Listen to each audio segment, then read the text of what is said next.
Welcome to the Unfettered Speech Podcast. I'm Patrick Sullivan. And I'm Leonard Goodman. Len, good to see you. Nice to see you, Pat. So today's guest is Matt Ho. Matt is a retired U.S. Marine Corps captain, former State Department diplomat, and prominent anti-war advocate. He's appearing in a documentary called Bodyguard of Lies, which is on Paramount Plus. And we're really happy to have Matt here today. Yes. Welcome, Matt. Hi, gentlemen. Thank you for having me on. Good to have you. Before we get into some current issues, we'd like to talk a little bit about your history. It's a little bit unusual. You were active duty Marine all through 9/11, early days of the Iraq War, Afghanistan, and then you made a transition to the State Department and spent a couple years there, and famously left in, I believe, 2009.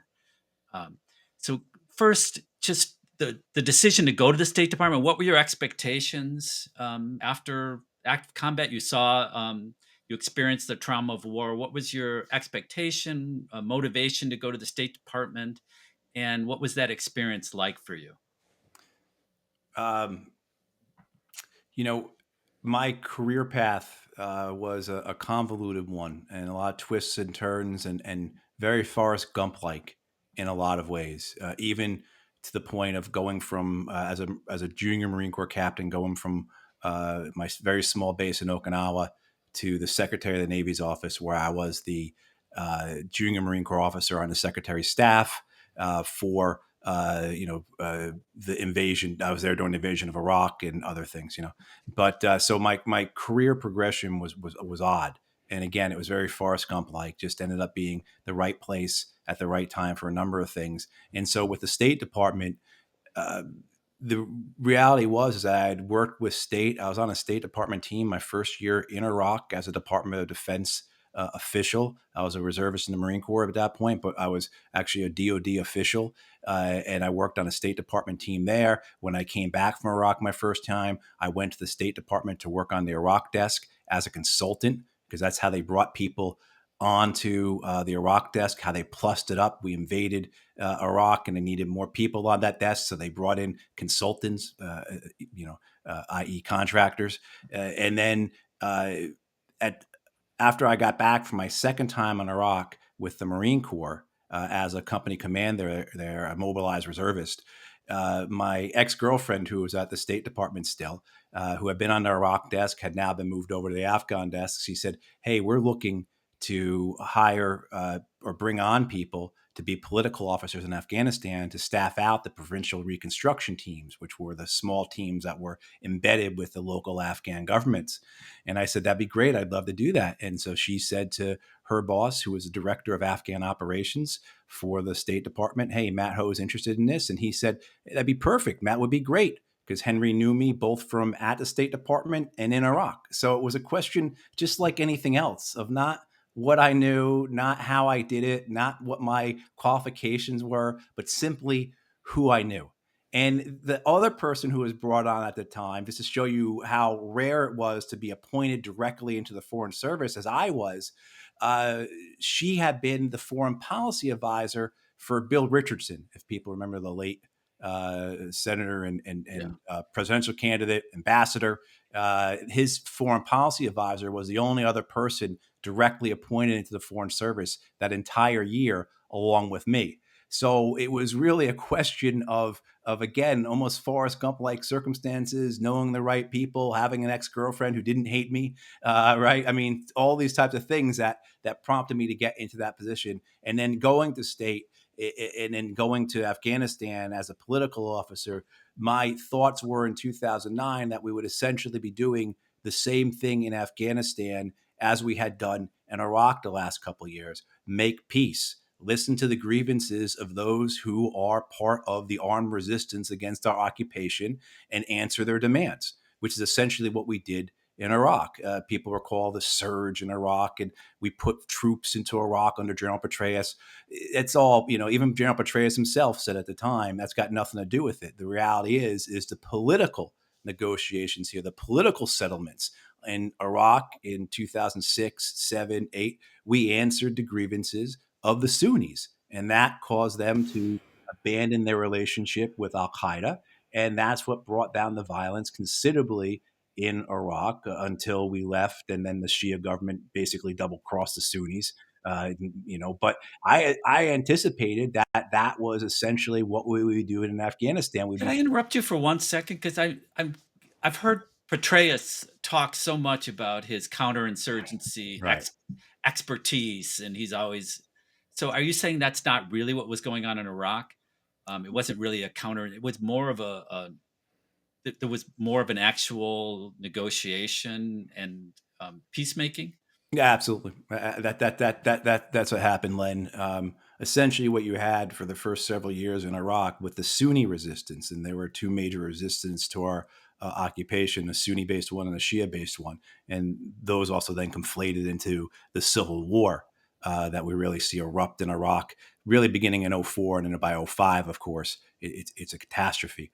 But when you take the Sunni-based resistance, that had to do with the Sunnis feeling usurped, the Sunnis feeling disenfranchised, essentially feeling that they have been put on the losing end of this occupation, and that they were being not just left out of the spoils of the government, the spoils of their land, their resources, not being in control of their cities and towns, but being preyed upon. They saw the Shia dominated government, and they were right to see it this way, as preying upon them. And so in '06, when we essentially start talking to the Sunnis, something we could have done years before, and we start listening to them and we say, well, what are your demands? Why are you killing two or three of our soldiers and Marines every day? And they said, it's because, well, you're occupying us and you have essentially put our adversaries in charge over us, relating to the Shia and the Kurds to a lesser extent. And we said, okay, what do you want us to do about it? And they said, give us our land back, give us our people back, give us our cities back, cut us back into the government. And that's essentially what we start doing in '06, is giving back the Sunni areas to the Sunni leaders, to the tribal leaders, to their politicians, to their militia commanders, et cetera. And when we did that, they then saw no cause to have a relationship with Al Qaeda. And I was there at the time, and I saw this happen, where the Sunni leadership of the insurgency, of the resistance, literally ratted out the Al Qaeda. And Did we understand any of this in 2004, Matt? Like when we they got in there, did we they even did, know? because what, there were Marine officers who were meeting with the insurgency in '04 and '05 in Damascus, Syria, talking about these things. And every time these men would try and go forward within their chain of command or to the civilian apparatus in charge of all this, they would be shut down. And they would be, and then so finally in '06, when things are very desperate, when, and so much of this comes back to the bigger issue of American domestic politics. So why was this eventually allowed? Why was this effort, and it begins in Anbar province where I was, and this, people remember it was called the Anbar Awakening, right? Why was that allowed to happen then in '06? Well, because the Republicans were about to get trounced in the midterm elections.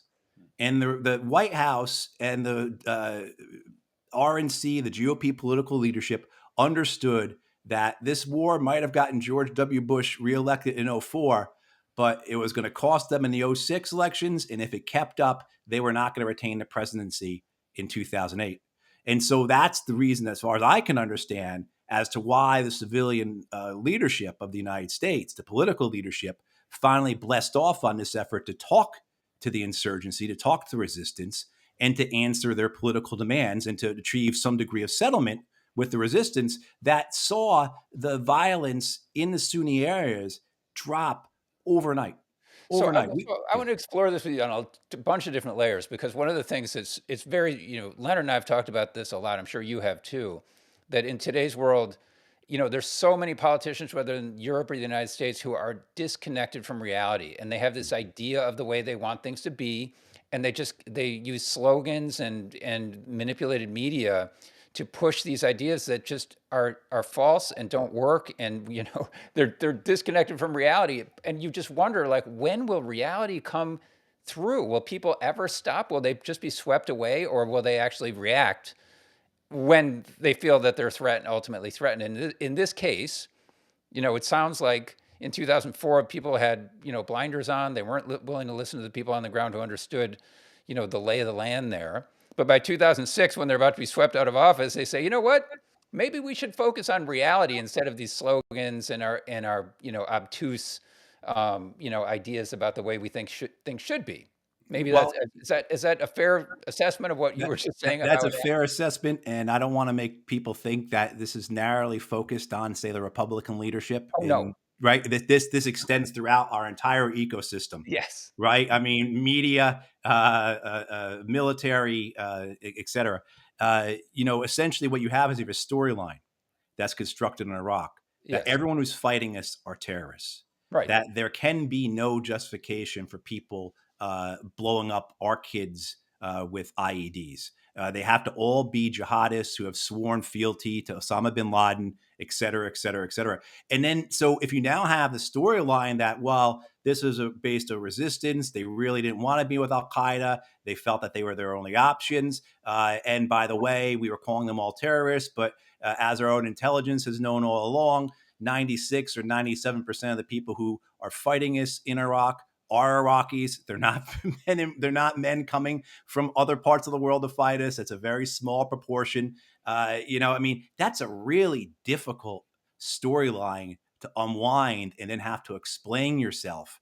Well, And that extends to the media as well, to right, it extends to the military, because I could tell you, I mean, I both in Iraq and Afghanistan, you would see the intelligence reports, you would read, even if even take take for sake the jihadists that we did capture over there, those who came from Libya or Saudi Arabia or Syria or what have you, to fight us there. The ones that we captured, we would interrogate.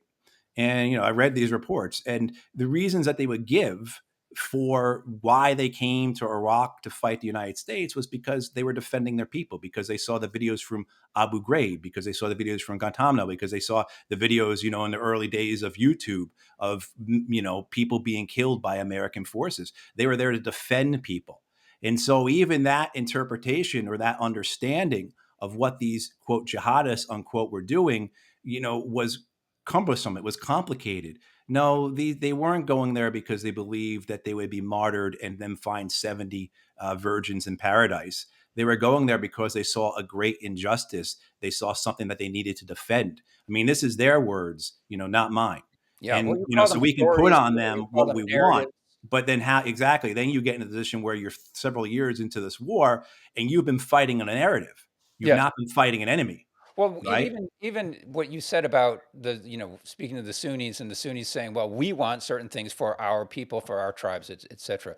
We come in with a very strong paradigm about democracy, and we're going to bring democracy. And democracy is one man, one vote, and people organize that way. And so when a group of people come to you and say, well, what we want is something for our tribe or for our people, and we want to take resources from our adversaries, you go, well, that doesn't fit into the democratic paradigm. Right. Maybe we should teach you how it actually works in democracy. And this is a different part of the world, different society. They've solved different problems in different ways. They're not like us.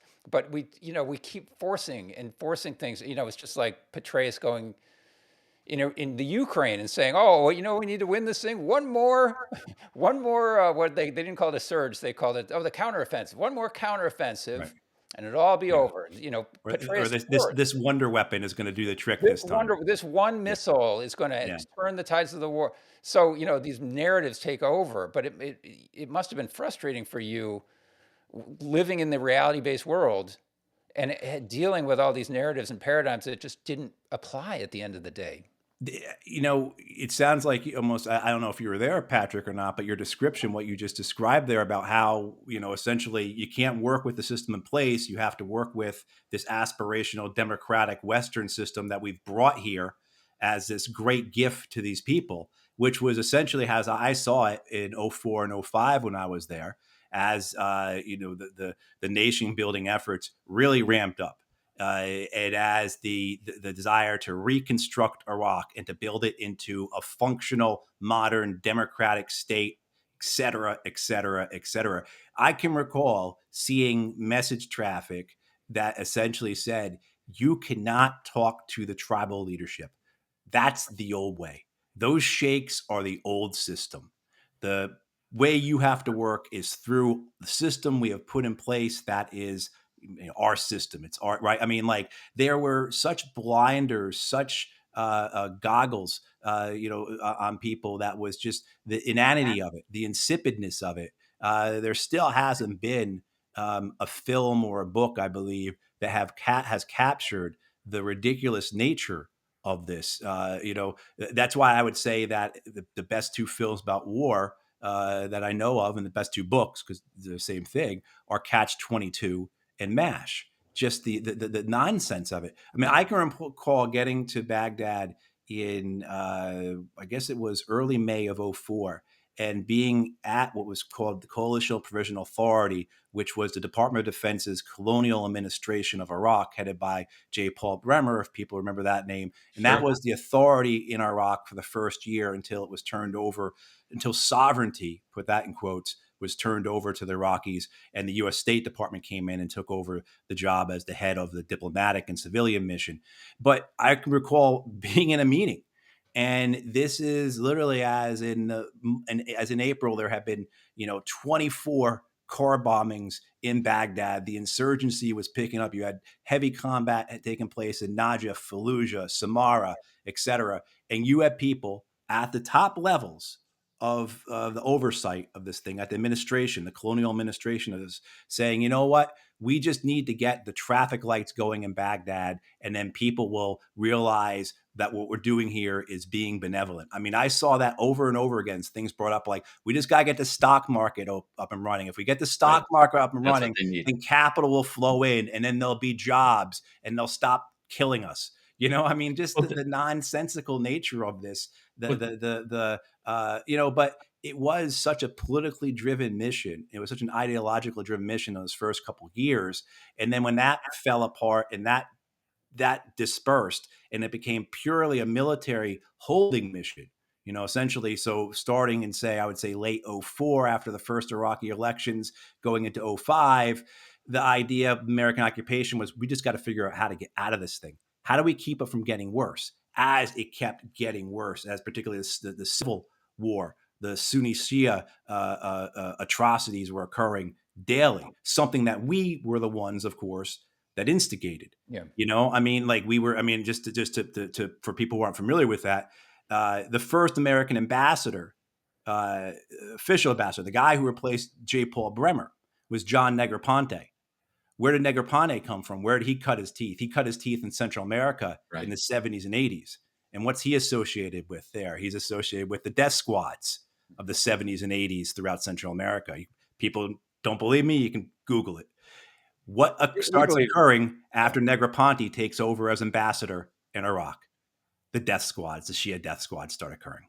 I mean, and that is the direct, that is the escalatory event that really precipitates and dominates the if civil war. And then, of course, Al Qaeda in Iraq, they see their ability there to, you know, they see that civil war, that Sunni Shia killing, that sectarian killing, as their avenue for greatness. And so Al Qaeda in Iraq, of course, picks up and escalates it further. And then so by the time you're in early '05, you're talking about a terrible, terrible war. So that, to your point then about Petraeus, and didn't he win the war with coming with more troops? There's all types of different ways you can look at it. And one of the things is that by the time Petraeus shows up at the end of '06, early '07, Baghdad has already become a completely segregated city, a city that was once a confluence. Yes, it had predominantly Sunni and Shia areas, but a city that was intermixed,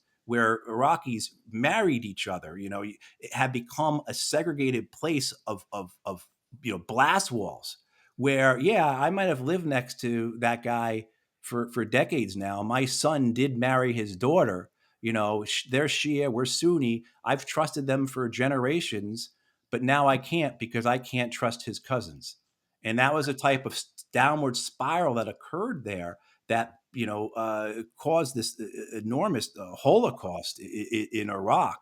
similar to what we saw in the former Yugoslavian state, where people who lived next door to each other, intermarried, worked together, went to school together, all of a sudden, literally within weeks or months, found that their own safety was threatened by the relatives of the people that they actually loved and lived with and worked with, et cetera. And that's the same dynamic that occurs in Iraq. Right. And so by the time Petraeus comes in, as in charge of the U.S. military, the U.S. not the U.S. the whole coalition efforts in Iraq, it's a fait accompli. The Baghdad's already completely segregated. The Sunnis have completely walled themselves off from the Shia, and vice versa. So you had these other factors too that were occurring that made the surge successful, but it was only by messaging and framing that the Americans were able to say this is our success, and by, as we discussed, the lack of willingness by politicians or by the media to actually pull it apart and say, wait, that's not what happened here. So I take it. So then you transition over to Afghanistan with the State Department, Right, right. and I take it your experience there was quite different. That it wasn't really a peacemaking effort, but I mean, I know in 2009 you wrote a letter that became public, which basically said it was a farce. Right. And Yeah. then 10 years later, you're proven, well, you were attacked, but then 10 years later, you're proven correct because we withdraw from Biden finally gets permission from his donors to get out of there. And what happens? The Taliban just walks right back in and governs. So I don't know what, you know, so maybe talk a little bit about what the difference is. What was going on in Afghanistan, and what was going on in the State Department, and how were they? What was the motivation for this fraud to just keep this war going? Was it just to keep the money flowing to the contractors? There certainly was that. There was, as well as to the institutions themselves. So this idea of having a war budget, of getting plussed up, not just with terms of money, but resources, people, facilities, having this mandate to be in charge of the prime and focal effort of the United States. That was intoxicating. How are you going to let that go? So as the war shifts from Iraq to Afghanistan, as Afghanistan becomes the main effort for the United States, the resources that come with that are massive, massive. I mean, so what leader, what manager, what bureaucrat would want to ever diminish his or her capacity to continue that? So there was I don't know if it was ever spoken about over drinks or coffee, and certainly was never put down in a PowerPoint briefing slide. But there was a subconscious, at the very least, understanding that this is a good thing, and why should we be serious about ending it? I mean, I could tell you Also, both from my as a politician, you'd think about both sides of that coin, right? Number one, tremendous amount of grift and graft and theft and whatever other words you want to find that end in FT. But so you've got that on the one hand. On the other hand, if you quote unquote lost the war, that'd be on you, right? So just, I mean, maybe there's a thread running through Iraq and Afghanistan. It sounds like in Iraq, you had extremely stupid people got you into this conflict, and the higher up you go in these organizations, the dumber they get. That's clear from what you've said already. right. But what they've got to figure out is, well, how can we have this whole thing not come crashing down on my watch before it's 2004, 2006, or 2008, or whatever time period? I don't want to be the guy holding the bag when the music stops. So we got to just kick the can, right? And when we kick the can, everybody makes money. Our donors make money. Our bureaus make money. It's a win-win for everybody, except for Right. the Very, very, very and the quickly. taxpayers. If I could Exactly. Very. let me just say, because I never really understood that theory, though, that like I don't want it to collapse on my watch. It just always felt to me like Obama can come in there and say this isn't my watch. Just like Trump could have done that with Russia and Ukraine. He could have said this isn't my war. Yeah, it's a mess, but I'm going to end it. It's going to end. If it might not end in the most perfect way that people are expecting, but it's going to end in a realistic way. I Well, didn't just start it, yeah. but Yeah, I mean, so to give you an idea of the scope of the war, what we're looking at here in '09 to 2010, as the war is dramatically escalated. When President Obama comes into office in January of 2009, there's 30,000 U.S. troops, about 15,000 NATO troops, maybe a little more, and about 40,000 contractors or so total in Afghanistan. Um, 18 months later, in the summer of 2010, there's 100,000 American troops, 40,000 NATO troops, and 100,000 contractors. We're talking about a 250,000 man army. The budget at that point, appropriated by Congress for 2010, was $120 billion for the war. I mean, so you're talking about the scope here is massive. In that budget, more or less, as the troops come down, the budget comes down, but the contractors go up. Yeah, it comes up, it averages out over the course of the 20 years. The United States spent $300 million a day on the war in Afghanistan. And I remember so the joke about it is that reconstructing, nation building in Afghanistan didn't work, but it worked in Northern Virginia and Southern Maryland. And people who are familiar with the area know what I'm talking about, the vast growth in that area. Up until 2005, the wealthiest parts of the United States were New York, Tulsa, and Dallas because of the oil, Silicon Valley, places that make sense. And then starting around 2005, and as far as I know, to the present day, the wealthiest parts of the United States are the Washington, D.C. suburbs. And Maybe where the did that wealthiest parts of the whole world. it very possibly could be. Suburbs of Very DC, possibly right? could be. But Right, the places that don't produce anything. There's no farm. They're not right, farming. They're not. Yeah. where is this coming from? And you Oh, go well, back, and then it has to come from the federal budget, right? yes, And so they're when you printing go all this back money. and So look at they it, survived the financial crisis. Like I remember that in the financial crisis, the only place where cranes were swinging was Washington D.C.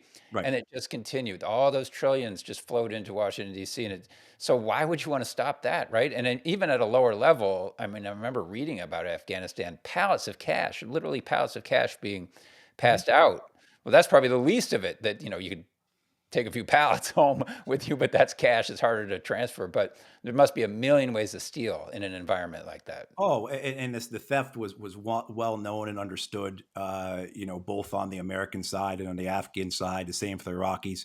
The money that came over there came right from the Federal Reserve. People probably seen photos, right? So it's right off the press. It's serialized. It's in vacuum packed bags. I dealt a lot with the money in Iraq my first year. The most I ever had at one point in my personal possession was $26 million. Used to keep it in a safe in my bedroom. I mean, that was the way it was. That's how you did things over there. We had this idea of money as a weapon system, and that we were going to buy loyalty. We were also going to win hearts and minds by building schools and roads and things like that. But certainly, the amount of the money made off of this, whether it was from American soldiers sending it home, or whether it was from the Afghan government pocketing it, or whether it was just from the massive amounts of contracts. The money spreads, right? So it's when you look at, say, Northern Virginia or Maryland, what you see there is all the ancillary services Yeah. to the defense and intelligent development industries did very well. So as these trillions of dollars are being spent on a war, much of it never leaving the United States, as these trillions of dollars are being spent on the wars, that money is then being spread into the banks, of course. But as Raytheon or Lockheed or Booz Allen or all these other war profiteers, as they, you know, as they receive their parts of those trillions, that money then gets dispersed into the economy. So again, it goes through the banks, but then it builds restaurants, it builds hotels, it makes construction companies very profitable. It service companies, IT services companies, communications companies, et cetera, are on the upswing because these other companies are doing well. So everybody is doing well. This is a good time. Why does anyone want to screw it up?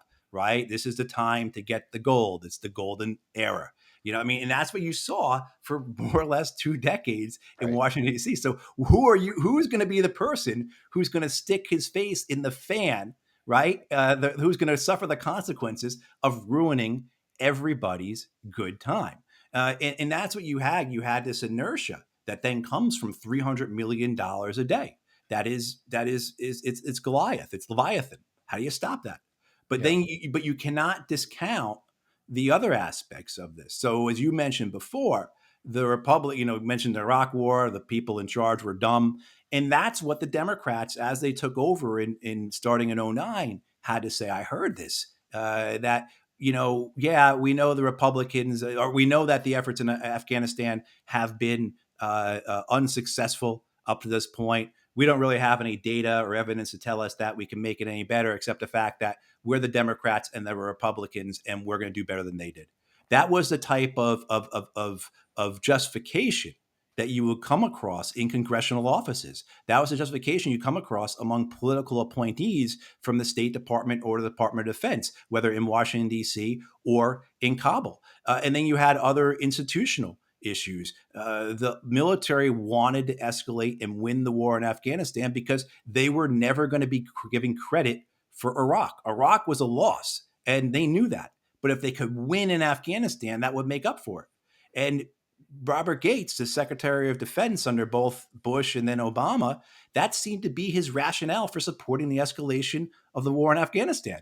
Because you go back and look at what he says at the time, you look at some of his writings, and there doesn't seem like he's totally sold on this idea that counterinsurgency is going to win in Afghanistan. But you know what? We got to let the army try. You know, there's like Hillary Clinton, who saw this as her chance to be a wartime Secretary of State.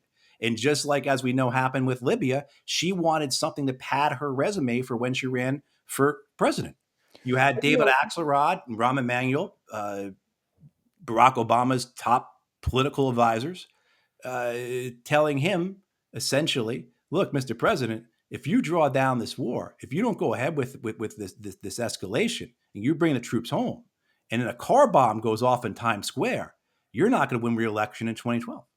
And I could tell you one story of many I had with members of Congress. So there were members of Congress who were really good on this, like the late John Murtha, who had a Democratic leader in the House. He had been a Marine Corps veteran of Vietnam. He had turned against the Iraq War early. Many people thought he would challenge Nancy Pelosi for the speakership eventually. He passed away in December of 2009, unfortunately. But he had me address the entire Democratic House caucus. So it's November of 2009. I am talking to the entire Democratic House caucus in one of those big conference rooms in the basement of the Capitol building. They're all sitting there on folding chairs. It's kind of one of those moments like, how did I get myself here? But, I speak about it and Murtha speaks about it. And then the voices from the caucus, the members getting up and saying, these guys are right. We can't let them get away with it. We can't do Iraq again. We can't do Vietnam again. And they were 10, 12 members deep on each of the microphones saying this. And then what happens?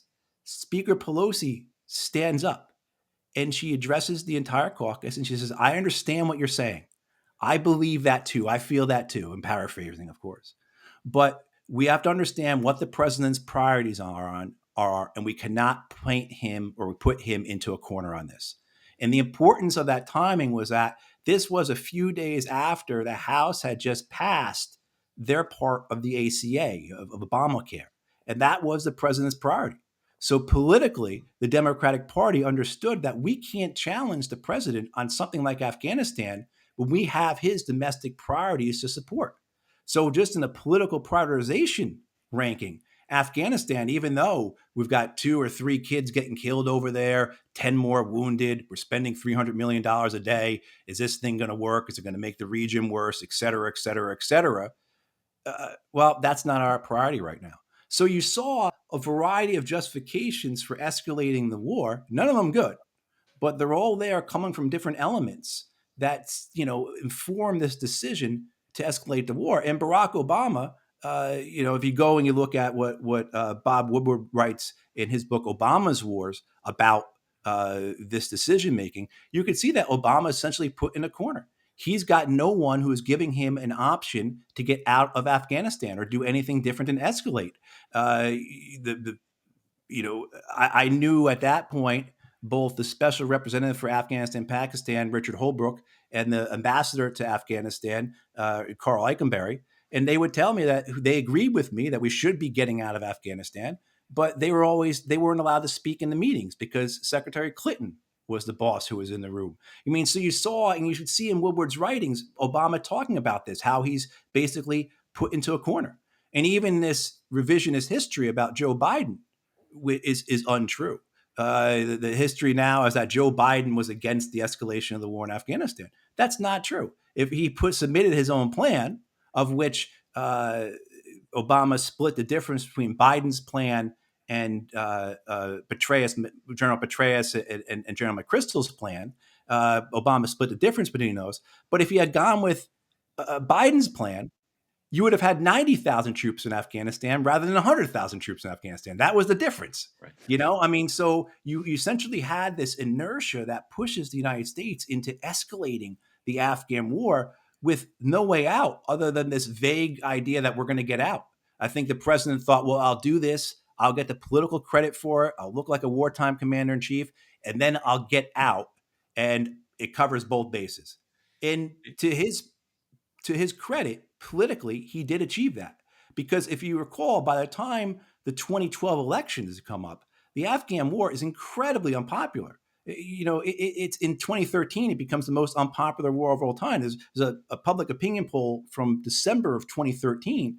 It's like 81% of the American people say the war in Afghanistan is a mistake. That's higher than Iraq or Vietnam.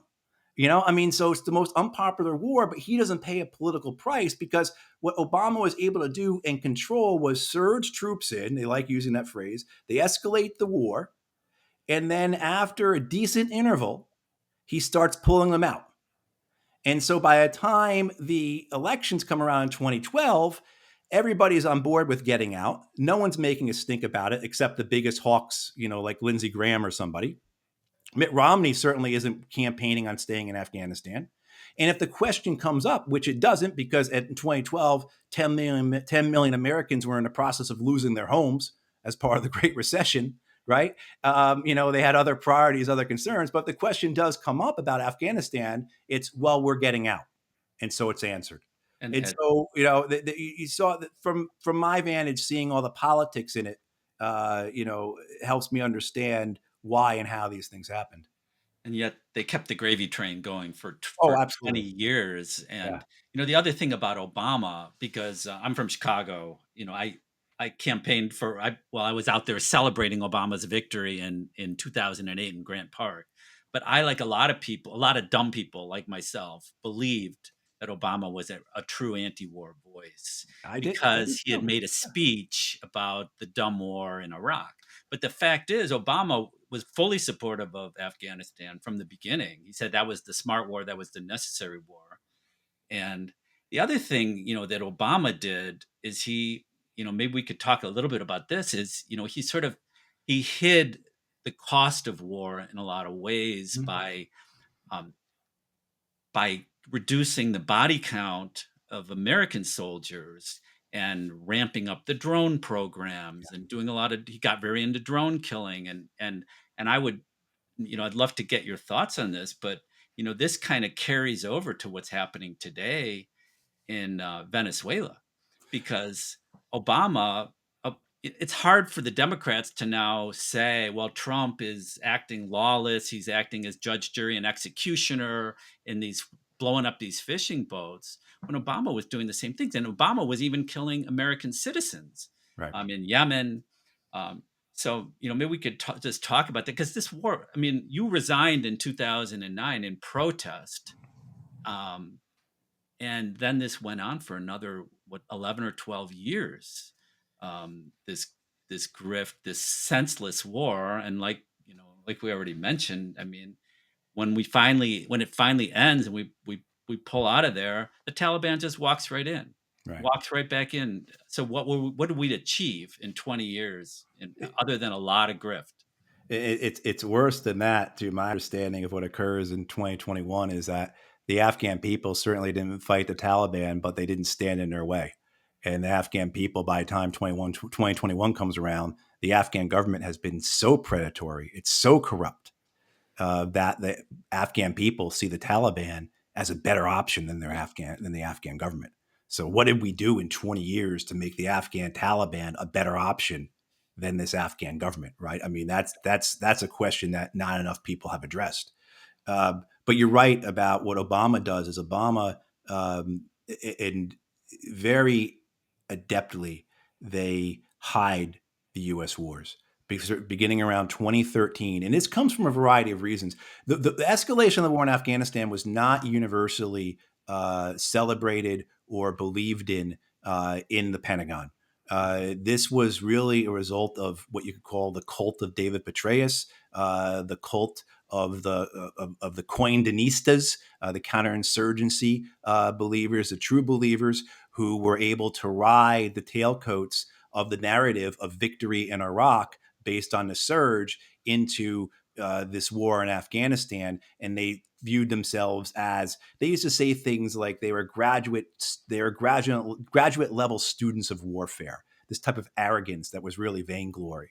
But within the Pentagon, within the military, there was a distrust of Petraeus, of McChrystal, of others, and a desire to get back to what they're supposed to be doing, fighting and winning wars, not occupying colonial outposts. And so what people recall in 2012, you have, I can't remember if it's the national defense strategy or the national security strategy. It's probably the latter, but you had this pivot to Asia, right? The Obama administration announced it's going to pivot to Asia. And what is that doing? That's giving the services their roles back, right? The Navy and the Air Force don't want to be sending what we called IAs, individual augments, all their officers through Iraq and Afghanistan. They want to be preparing to fight China. The American Army doesn't want to be putting their kids, their soldiers, on foot patrols in deserts and mountain valleys, just have their legs and their testicles blown off by IEDs. They want to be preparing to fight the Russians in tank battles in Europe, right? So, I mean, you had this, it's what eventually occurs. And I think this is what the Biden administration is trying to do in 2021. I'm not going to I give Biden credit for getting out, but I also feel I understand why they thought they could get out without repercussions. Was the idea would be like, we're going to give everybody what they want. So we're going to give the Army the opportunity to have their war. Potentially hopefully we don't have it, but they can have it maybe with Russia. We're going to give the Air Force and the Navy what they want, which is China.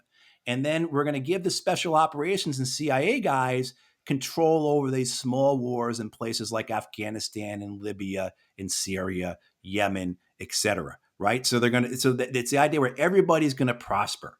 And so part of that is you start pulling American troops out of Afghanistan. You start putting in control of the CIA, put in control of the special operations guys. The other thing, too, is that the war was so politically toxic, and Obama said he was getting out. They did not want to see this thing come back in any political form that, say, in the midterms of his second term might have an effect on them. So eventually the order goes out. Hey, American troops aren't really going out on patrol anymore in Afghanistan. And so you start to see, as the U.S. troops come out of Afghanistan, also a great drop in American casualties. So even as we have, say, 30 or 40,000 troops in Afghanistan, those men and women really aren't leaving their bases. They're training the Afghan forces, and the Afghan soldiers are taking the bulk of the casualties. And they were taking casualties. They were taking, remember off the top of my head, I think the Afghans by 2019 were taking 60 casualties a day, the Afghan security services. I mean, so the Taliban were more than happy to shift from fighting the Americans to fighting the Afghan government. And, but the idea is they're keeping these wars hidden. And so once you do that, once you bring down the American casualty count, well, now the American media really stops paying attention. And this is how you get to the point then where we're still, again, spending $300 million a day. The Afghan government's taken 60 casualties a day in combat with the Taliban. The Taliban are advancing. There's massive battles, particularly in the south, like in Helmand, which effectively are over control of the drug terrain there, the poppy fields. That's what a lot of it comes down to, and the American press hasn't covered it.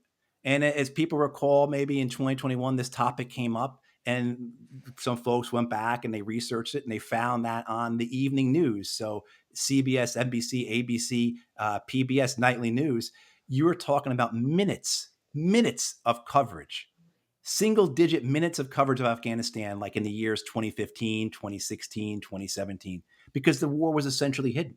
And that's then how the Obama administration views how warfare should be going forward. If it's not going to be the big conventional war against Russia or China, then they're going to do these wars quietly and through essentially proxies, through contractors, or through special operation forces, including the drones, which are classified programs. So you're legally bound not to talk about them, right? I mean, it's not even, you can't even deny them. You're just legally bound not to talk about any of these programs, whether it's, SEALs or Delta going in someplace or a drone blowing something up.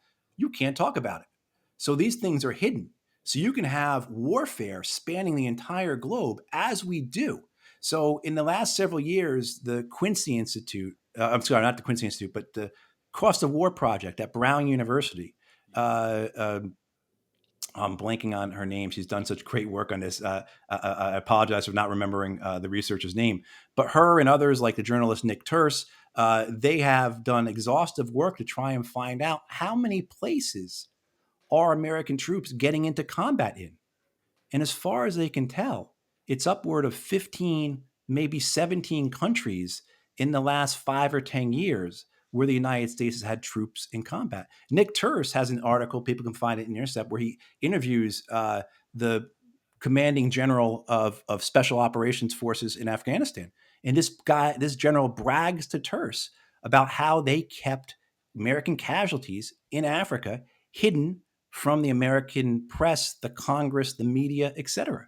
So you have this massive network of American warfare going on throughout the world that nobody's aware of. Well, Unless you've getting got, back to the Afghanistan thing, it reminds. I'm old enough to remember Vietnamization. Remember that when it was the exact same strategy. You want to get the American kids out of the conflict and put Vietnamese kids right. in the conflict, but still keep the conflict going, but not with American troops.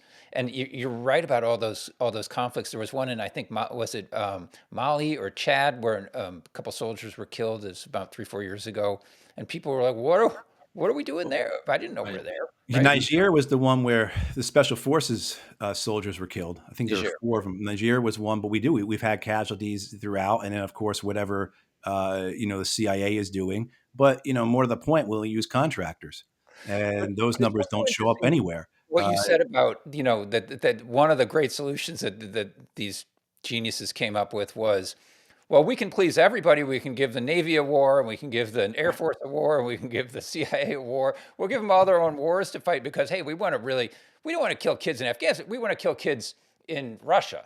That's Right, much right. better. That's why I was laughing when you said that. It's like, where's the Well, politician who has the guts to say, no, we're not doing any of that. We're gonna focus exactly, Patrick. on And America. so the next bomber we're going to have, the B-21 Raider, that plane's going to cost. Now it's costing about $2 billion a plane, right? And that cost, as everyone knows, is only going to go up. Yeah. Yeah, You can't justify a $2 billion plane when you're in war in Afghanistan, Right. right? But you can You need it. justify it if it's Chinese, yeah, right? The aircraft carriers are $15 billion. The newest submarines are $12 billion. You can't justify those against the Iraqis or the Syrians or the Libyans, but you can certainly justify those against the Russians. right. So yeah, everybody. It wasn't just the generals who dreamed of becoming the next Pattons or the admirals who dreamed of becoming the next Nimitzes. It's the whole ecosystem, right? It's the whole.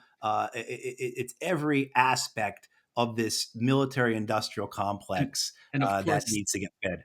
of course, Matt, the other way they hide these wars is they hide the cost. So we don't, like, I know in the old days, I'm not this old, but I know like in World War II there were you buy war bonds and things like that. You support the war effort, or you have a war tax, and people are taxed to pay for the war.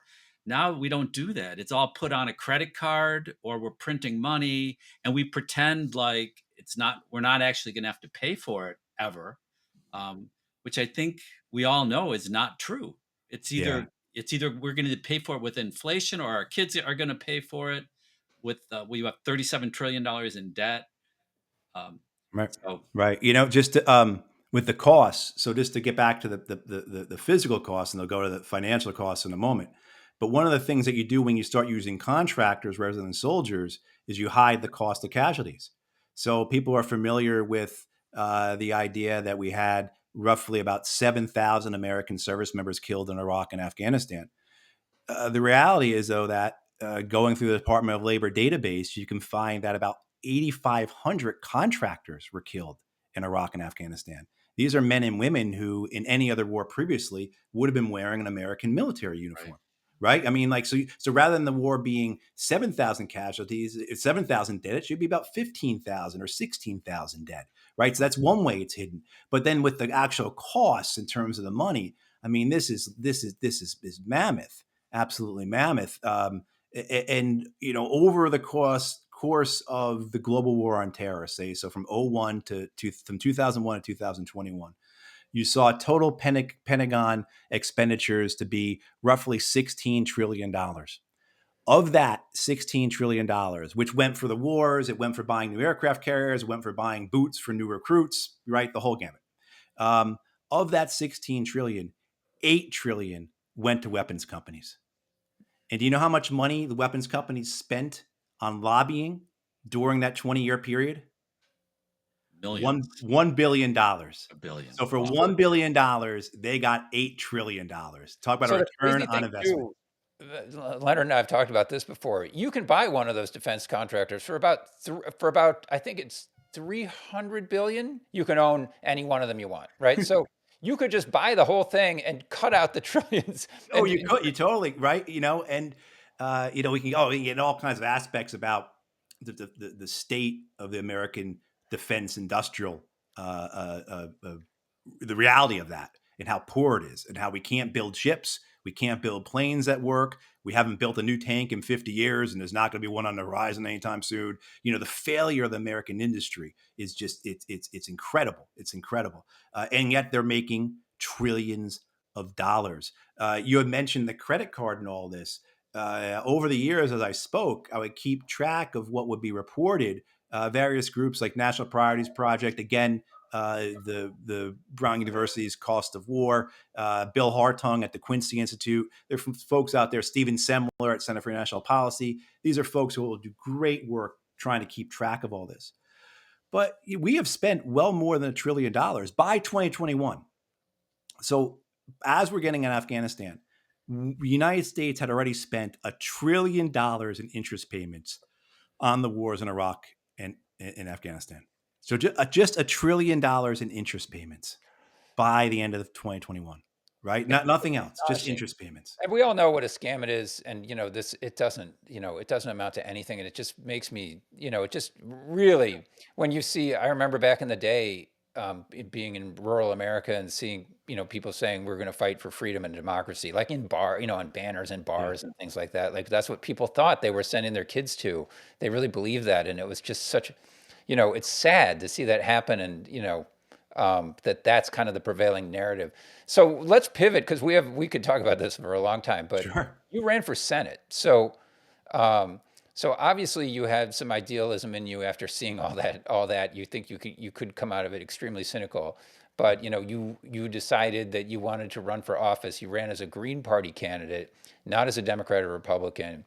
So talk to us a little bit about that decision, why you made it and why you decided to do it that way, and what you were hoping to do by it. Because I assume, but when you decided to run for as a Green, that you probably knew you weren't going to win. So what was or maybe you thought you were going to win. I don't know. But tell us that story and how that played into your career. Yeah. So this was in 2022, and I'm a big believer in independent politics. I'm a believer in multiparty democracy. I think we have several things wrong with our election infrastructure, with how we choose candidates. One of them being a two-party system. And so my thoughts were, if this is what I believe, then maybe I should do something about it.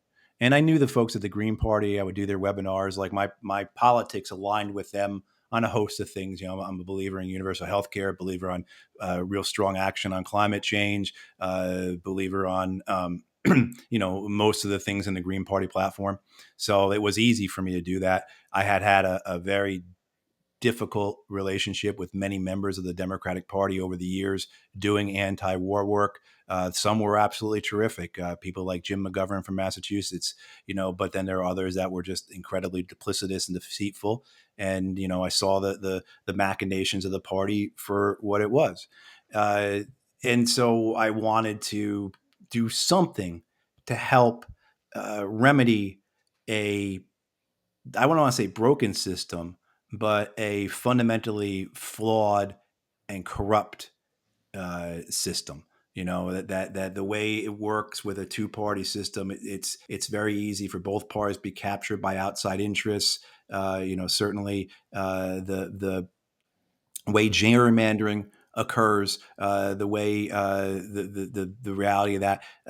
All you need to do, the way our system is set up, that if someone gets 50.1%, not even that, of the vote, they win. And that means the 49.9% of those who voted against that person have effectively no representation. They see no connection to the person who's in power. They see them as an adversary, and that multi-party democracy would do a lot to affect that. So that was my decision. My idea was to, okay, can we do something here to break it open? Can we do something to at least maybe throw a wrench in the well-oiled machine where people are guaranteed outcomes? If we were to do something that cost someone an election, would that then spur either the Democrats to take less corporate positions? So in my case, in 2022, Sherry Beasley was running for the U.S. Senate, and she was a very conservative Democratic candidate. She was a corporate Democratic candidate. She had no interest in, the economic concerns of not just working class people, but middle class people. Certainly, could I do something then by campaigning against her to force her to take on some of those issues? But the main thing being is that could we do something to spur a conversation or maybe even action to get the parties in power to recognize that it's in their best interest to open up the process? Otherwise, these spoiler type candidates will cause their machine not to work as they intended. And we were successful, I think, in a couple of ways, but in other ways, no, not successful. Well, of course, like you say, the two corporate parties that run our government don't like third parties coming in, and I seem to remember both of them, but probably especially the Democrats were particularly vicious in coming after you and trying to get you disqualified, if I remember correctly. Could you Yeah, talk a no, little bit? they committed fraud against us, and I'm 3-0 in federal court against the Democratic Party and 1-0 in state court against them. But I mean, that's a whole podcast episode in itself. But essentially, they committed fraud, and we I remember actually that. won damages against them, against the North Carolina Democratic Party, uh, which is very rare. But their fraud against us was so egregious and was so overt that the court actually provided damages against them, even though we had won our case. We have won. There shouldn't have been damages coming to us. We have I was on the ballot, but yeah, essentially they did everything they could to keep us off the ballot, and it's what they do throughout the country, not just the Democrats, but the Republicans. All of a sudden, the Republicans were like my best friend when this was happening. It was pretty gross. But like, you see this fear of choice, this fear of political independence. It Right. is, it's like garlic to a vampire kind of thing, right? Where this gets to the fundamental structure of how these parties stay in power. And if people think that they have any other choice, then our system will crumble. That then our what's holding us together will start to fall apart. But no, they did do that, and but the other thing too was just the for me. The scale of money involved in all this. It was very quixotic to think we would do anything on a statewide level. There's 7.5 million voters in North Carolina, and doing a grassroots campaign. And I raised a couple $100,000, I think, which was the most of any independent or third party candidate in the country in 2022. But it's nothing.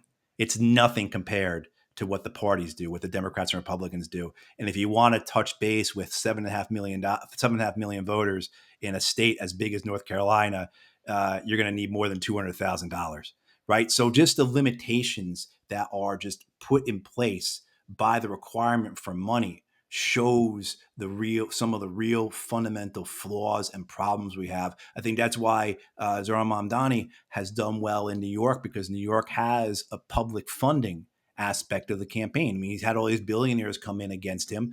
The only way he won the primary was because he was able to get funding from the state and from the city for his campaign. Otherwise, he would have been drowned out. And I'll tell Right, you you one also thing. game theoried it out, don't you think? I mean, just like Trump, when Trump was against 16 stuffed suits and there was one Trump, you'd go, well, I'm either, you'd split your vote 15 ways if you like a stuffed suit, or you Right. pick Trump, and he'd keep knocking them off. Same with Mondant, like that. It was just such a classic little clip when people asked, well, what are you going to do when you're elected? And everyone said, go to Israel, go to Israel, go to Israel. And Mondant said, I'm not going to Israel, Right. right? And he Right. won. So if you thought that was interesting, you concentrate your vote in that guy versus the other, 8 people who were going to Israel. So they split that vote 8 ways. So there is a little bit of a game theory. If you are unique enough, maybe. I mean, look at Trump. Kamala Harris spent $1 billion. Trump didn't, right? Right. So And I remember, you guys do too, right? Summer of 2015. I was actually at Ohio State University in summer of 2015, and John Kasich, the governor of Ohio, was declaring his candidacy for the president. And I remember talking with my dad and my uncle and my cousin about Trump and how like interesting it is. And yeah, he's all over CNN because it's such a joke, that people are, that's why they're giving him so much coverage. They're just simply looking for the ratings. What's he going to say next? But at the end of all this, there's no way he's going to win, and he did exactly that. He beat 15 corporate candidates, and then he went and beat the heir apparent to Barack Obama, right? I mean, took away the coronation of Hillary Clinton. And so he understood it. I think Mamdani, all I said, you can't take away the guy's talents, his gifts. I Sure. mean, but he also had he's public brilliant. funding, to your point. Yeah, Yeah. yeah, but the idea being is that to compete without the money is incredibly difficult, if not impossible. And that's one of the things I really learned, was how important the money is, because no matter how great your ideas are, how earnest you are, how charismatic, appealing, whatever, if people don't see you or hear from you, it doesn't matter. Sure. I mean, and one story I could tell you really illuminates how dirty it all is that because over the summer, we were in court fighting against the Democratic Party, and we made national news. Like, we were on NPR. NPR covered our story 5 or 6 times over the summer. All throughout. We talked. Washington Post ran a story on it. Et cetera, et cetera. And then once we got on the ballot end of August, no one paid attention to us anymore, and that included the local press here in North Carolina. And so, about a week or two before the election, one of those reporters called me, and he included me, and there was a guy running on the Libertarian Party as well. He gave us each like one sentence in paragraph 14 of his story, But he did say to me, he said, "Look, I'm sorry. I know I talked to you a bunch over the summer. We ran stories on your campaign, and then we just totally dropped you these last few months." He's like, "I'm sorry about that, but you know what? You were never going to spend hundreds of thousands of dollars or millions of dollars on our TV station. So why were we ever going to cover you?" Yeah. And that's the reality of it. That That's is what we're up against. Yeah. that's what a big income for the media. Those Oh, media it's huge. stations is the when election time comes around. It's Right. huge. So Yeah. Yeah. I know we have to let you go in a minute, but I noticed in that. Well, bless you for trying anyway, and I think you did make certainly you made a difference. You made an impression on a lot of people. Um, I noticed in that campaign poster, which I'm assuming was from 2022, that Chris put up. I don't know if you saw that one. Maybe if you could put it back up, Chris. You're wearing a Free Palestine sweatshirt. Oh yeah. So I'm just wondering, maybe we could wrap up and talk a little bit about that. I know, Trump. We've talked about Trump a little bit. He came in, promised, saying he's going to disentangle us from these foreign wars. He's going to settle the conflict in the Middle East. Maybe he will. God bless him if he does. He's going to end the war in Russia and Ukraine in 24 hours, and that hasn't worked out. Um, Let's just start with Israel Gaza. Do you have any hope that that we're going to see some relief from these endless wars? No, I don't. The photo you just showed was me in Hebron in the occupied West Bank in Okay. 2017, and then I went back to the West Bank last year as well. But no, I don't really have any hope. I don't believe in it. I believe in resilience and I believe in resistance, but I don't believe in hope. And I think what we're seeing happen right now with the Israeli government moving forward on picking up its military operations again in Gaza. Netanyahu's statements today saying that they're going to take more territory back from the Palestinians in Gaza. The Israeli press saying that the White House is on board with this, essentially signed off on it. I don't think there's any reason to expect anything other than the worst for the Palestinians. It's just what can the Israelis and the Americans shake out of it? What can they achieve from this? A lot of people feel that Trump is able to have Netanyahu on a leash, and I don't believe that's the case. I believe essentially what the Israelis need to do, or what they believe they need to do, is just to appease the con man and his, son-in-law and real estate partner, appease them, and they certainly haven't lost the support of most of the Congress. There has been a couple of Democrats who say they're not going to take AIPAC donations. Wait and see what happens in 2 or 3 years when they feel like business has gone back to usual.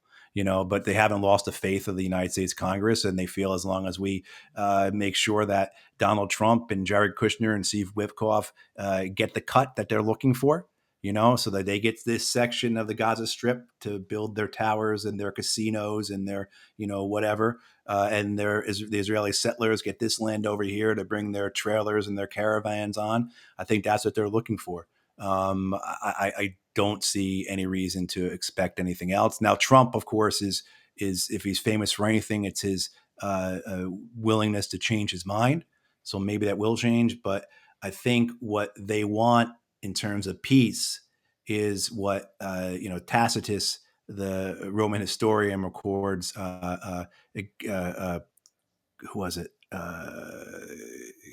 Gagicus, I think it was, who the Scottish chieftain who said of the Romans, they make a desert and they declare peace.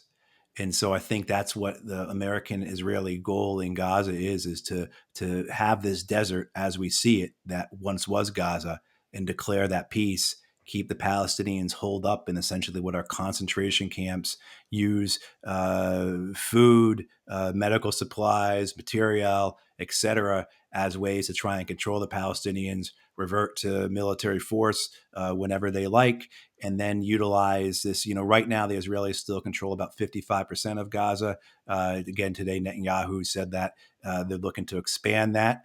So push the Palestinians or keep them contained into what were cities, turn those into concentration camps, same as in the West Bank, create an apartheid system, a Bantustan, as they called it in South Africa, where the communities are separated from one another. So there's no mutual support between the Palestinians. They can't communicate. They can't interact. They certainly can't create an effective resistance. And I think they go from there. And I can imagine in the future, the biggest squabble being whether or not that piece of land in Gaza belongs to Trump's construction company, so they can build a new condo, or to Daniel Weiss and the Israeli settlers because they want to put 100 trailers there. That's where I see it going. And I don't see anything else as well for the West Bank. I view annexation as coming, a slow, gradual annexation. That's why both the Americans and the Israelis were upset about that vote in Knesset last week, Right. authorizing annexation because it doesn't go with the plan. They want to go slow, take it over time of years. This way, nobody gets upset. People don't notice that all of a sudden it's annexed, But the same too for southern Lebanon. They want to keep Syria in disarray, and that's how they not just maintain but expand Israeli dominance in the region. And then the expectation, the estimate among both the Americans and the Israelis, as well as particularly the Gulf monarchies and some others like the Jordanians and Egyptians and probably the Turks as well, is that in several years' time, business is back to usual, right? And I don't hear anything more about Gaza anymore. I don't hear anything more about the West Bank anymore. Certainly, as we've seen, the American media will go along with this. my God, you would think the American media would be chastened from the last 2 years of their horrendous criminal journalism, right? Their journalistic malpractice these last 2 years covering the genocide, but they are just as eager to support the Israeli narrative as Well, now you in All know, those theory, failings of the media are not bugs, they're features. That's what the media is supposed to right. do. Yeah, exactly. Exactly. That's exactly right. Right. That's So exactly right. It's, I mean, I found in the last couple of years, I've come back to using the term ruling class. If you understand things as the ruling class, then it makes sense why the media is in lockstep with the government and why the banks are in lockstep with the, entertainment industry, et cetera, et cetera, et cetera. yeah. Well, such a we should wrap up, Matt. We really appreciate your time, taking the time to talk to us today. It's a fascinating conversation. You've seen so much, and we appreciate everything you've done for this country. Well, thank you. I yeah. appreciate being on, and yeah, it was a pleasure to get to talk to you guys particularly about some things I haven't spoken about in a while. So it was a joy to do it. I'm sorry we ended on such a downer note. Yeah, I always like to end on an up note that there's hope for the future. And you Um, said you don't I believe don't in know. hope. I was hoping for something maybe a little more Yeah, encouraging. I don't know. I yeah, think I'm afraid you might be right, but then again, God, who's gonna wanna live in a condo on Dead yeah. I Baby don't. Hill? I mean, which Yeah, is I literally on the basically, bones of children. yeah. Who's going to want to have a casino? That just doesn't make sense to me. But anyway, that's for another time. We appreciate again coming to see us and everything you're doing, and Yeah. look forward to having you back again. And yeah, don't forget anytime, guys. to like, subscribe, and to this channel. And Matt, where can people find you? Oh, I'm on Substack, Matthew Ho on Substack or something like that. I'm on Twitter. It's Matthew P Ho, P as in Patrick, and then with the Eisenhower Media Network, so people can look us up on Instagram and on the web. Right. And that's Ben Cohn was involved with Yes. starting that. Yeah. Right, right. And so we're an organization. There's, I think, 16 of us now, former military and intelligence officers, some pretty high ranking, who, are, we have different political views. We don't always agree on everything, but we are committed to the idea of the United States being a force for peace in the world, and having a diplomatic foreign Yeah. policy rather than We militaristic foreign we love policy, we right? love All that. those type of things. We Yeah. love that. Any kind of think tank that's there for good, we love. And are you also a member of Veterans for Peace as I well? am a member of Okay. Veterans for Yeah. Peace.